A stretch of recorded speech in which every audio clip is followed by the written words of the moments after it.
ओम साई राम श्रोताओं, आपका दिन मंगलमय हो। बाबा की प्रेरणा और आशीर्वाद से मैं हर अध्याय के भावार्थ को शॉर्ट कर सुनाती हूँ। आज प्रस्तुत है अध्याय 26। इस अध्याय में भक्त पंत, हरिश्चंद्र पितले और गोपाल अंबेडकर की कथाएं हैं। श्रोताओं, इस तरह भावार्थ को शॉर्ट करने में बहुत ही समय और परिश्रम लगता है, अतः वीडियो को लाइक और चैनल को जरूर सब्सक्राइब करें। श्रोताओं, इस संसार में जो भी परीक्षाएं होती है, जो हम मानव निर्मित व्यवस्थाओं के अंतर्गत आती है, स्कूल से होते हुए कॉलेज, प्रोफेशनल, अनप्रोफेशनल जो भी परीक्षाएं हैं, उन हर परीक्षाओं का हमें विषय पता होता है, हम उसकी पूर्ण तैयारी करते हैं। बावजूद इसके क्या हर लोग पास हो जाते हैं? फिर भक्ति पथ तो एक ऐसा पथ है कि इस पथ के परीक्षा के लिए परीक्षा तो आपको देनी ही होती है, पर आपको ये पता नहीं होता कि परीक्षा कब और क्या होनी है। फिर तैयारी की तो बात ही क्या किया जाए। आपको तो ये तक पता नहीं होता कि आप परीक्षा दे रहे होते हैं और रिजल्ट क्या होना है ये कैसे जान सकते हैं। पर फिर भी ये परीक्षा जिस भी व्यक्ति की होती है, जो ईश्वर द्वारा चुना जाता है, उसी की होती है। और इस परीक्षा को पास करने के बाद जो फल मिलता है वो इतना आनंददायी होता है कि संसार के किसी भी परीक्षा के फल से उसकी तुलना नहीं की जा सकती। कुछ ऐसा ही विषय है इन कथाओं का। आप ध्यान से सुनिए और कमेंट करके बताइए कि आपको कैसा लग रहा है। इस चैनल पर आने वाली इन कथाओं का भावार्थ आपको कैसा लग रहा है। कथा नंबर 1, आंतरिक पूजन। श्री हेमांड पंत उपासना की एक बिल्कुल नई पद्धति बताते हैं। सद्गुरु के पग पखारने के लिए आनंद अश्रु जल हो, चंदन सत्य प्रेम रूपी हो, वस्त्र दृढ़ विश्वास का और एकाग्रचित रूपी फल उन्हें अर्पित करें और उनसे प्रार्थना करना चाहिए कि हे श्री साईं, मेरे शरीर को तुम अपने इच्छा अनुसार चलने दो, पर मेरे चंचल मन को अपनी चरणों की शीतल छाया में रख लो। कथा 2, भक्त पंत। एक समय एक भक्त जिनका नाम पंत था, वो किसी अन्य गुरु के शिष्य थे। उन्हें शिरडी आने की कोई इच्छा तो न थी, पर अपने मित्रों की बात रखने को वे अपने गुरु से आज्ञा लेकर शिरडी आए। जब मस्जिद में पहुँचे तो वहाँ की बाबा के पूजन के लिए एकत्रित भीड़ देखकर सभी को अति प्रसन्नता हुई, पर पंत अचानक बेहोश हो गए। बाबा की कृपा से मुंह पर जल के छींटे मारने से वे स्वस्थ हुए।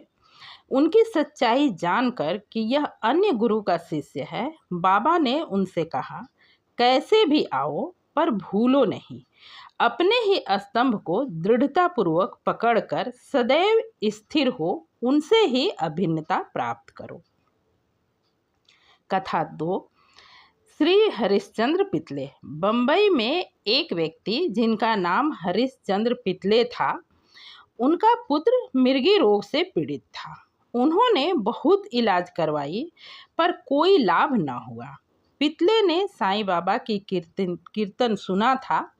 उन्हें कहीं से सुनने में आया कि बाबा के केवल कर स्पर्श तथा दृष्टि मात्र से ही असाध्य रोग भी दूर हो जाते हैं।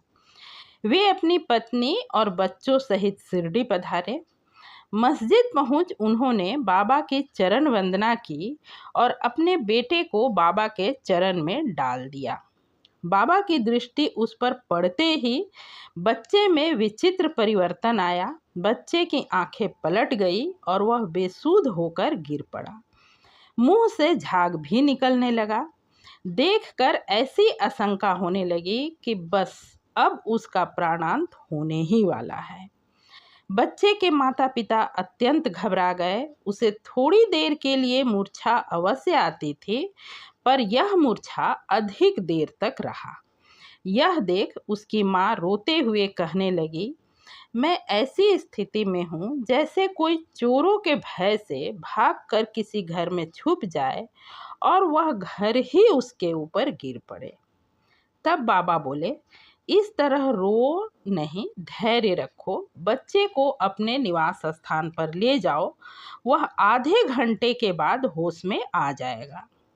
बाबा के आदेश का तुरंत पालन किया गया। बच्चे को जैसे ही वाड़े में लाए, बच्चा बिल्कुल स्वस्थ हो गया। तब वे लोग फिर से बाबा के पास आए और उनकी चरण वंदना कर कुछ देर बाबा के सानिध्य में बैठे रहे। अब बच्चा बिल्कुल ठीक हो गया था।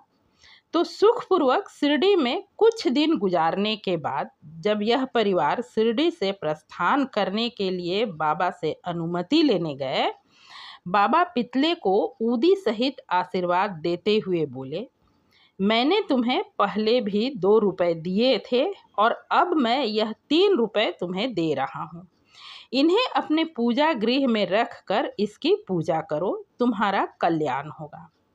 पितले का शिरडी आने का यह पहला ही अवसर था। फिर 2 रुपए कब दिए यह जानना तो वो चाहते थे, पर बाबा खामोश ही रहे। बम्बई पहुंचने पर उन्होंने बाबा की यह बात जब अपनी माँ को बताई तो थोड़ी देर सोचने के बाद उनकी माताजी ने बताया कि बहुत पहले तुम्हारे पिता एक बार अक्लकोट महाराज के दर्शन को गए थे। उन्होंने ही उन्हें पूजनार्थ 2 रुपए दिए थे। उनके देहांत के बाद उनकी यथाविधि पूजा ना हो सकी और वह रुपए कहीं खो गए। अब तुम साईं बाबा की आज्ञा मान अपने पूर्वजों को याद कर यथाविधि पूजन करो। श्रोताओं, कभी कभी सुख पाने से पहले दारुण दुख भी झेलने पड़ते हैं। यदि पूर्ण समर्पण और दृढ़ विश्वास हो तो बाबा रक्षा करते ही हैं। कथाचार। श्री अंबेडकर। पुणे के गोपाल नारायण अंबेडकर बाबा के परम भक्त थे। वे ठाणे जिला के आबकारी विभाग से सेवानिवृत्त हुए। उन्होंने दूसरी नौकरी ढूंढी पर सफल ना हो सके। तब उन्हें दुर्भाग्य ने घेर लिया। वे प्रतिवर्ष शिरडी जाते और अपनी तकलीफ बाबा को बताते। कुछ वर्षों बाद उनकी स्थिति बहुत ही दयनीय हो गई।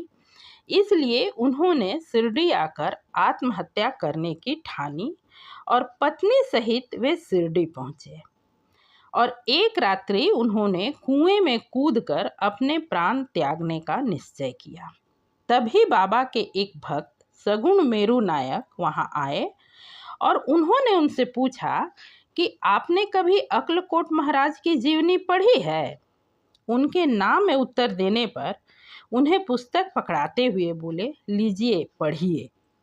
अंबेडकर ने उनका मन रखने को दिखावे के लिए यूं ही कुछ पन्ने पलटने शुरू कर दिए और सामने जो प्रसंग आया वह ऐसा था कि एक बार अक्लकोट महाराज का एक भक्त एक असाध्य रोग से निराश होकर कुएं में कूद गया। महाराज ने उसे तुरंत बाहर निकाला और समझाने लगे कि अपने पूर्व जन्म के भोग अवश्य भोगने चाहिए। यदि भोग अधूरा रह जाए तो फिर से जन्म लेना पड़ेगा।